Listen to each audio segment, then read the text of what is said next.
আসসালামু আলাইকুম। নির্যাতিত মোটর শ্রমিক একত্রিত সমগ্র বাংলাদেশ চট্টগ্রাম জেলার অন্তর্ভুক্ত সিন্ডিকেট শাখা থেকে আমি মোহাম্মদ নুরুন নবী, সিন্ডিকেট শাখার সভাপতি। তো আমাদের এখানে জাহাঙ্গীর ভাই আসছে, রোজন থানা শাখার সাংগঠনিক সম্পাদক।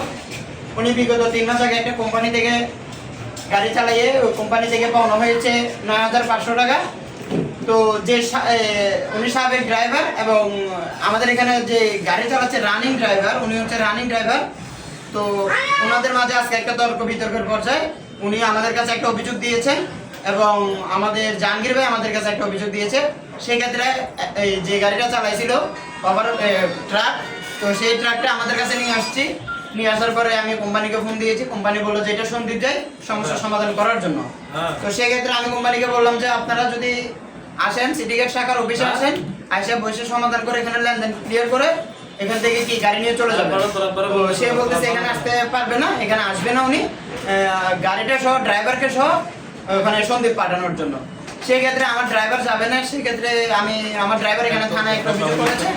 তো আমি থানায় ফোন দিয়েছি, অর্থাৎ গাড়িটা আমি থানা হস্তান্তর করে দেবো। কোম্পানি সাহেব এসে আমাদের 2টা ড্রাইভার সাহেবকে সহ নিয়ে থানায় বসে সমাধান করে লেনদেনগুলো ক্লোজ করে গাড়ি নিয়ে যাবে, সেটাই আমরা আশাবাদী ইনশাল্লাহ।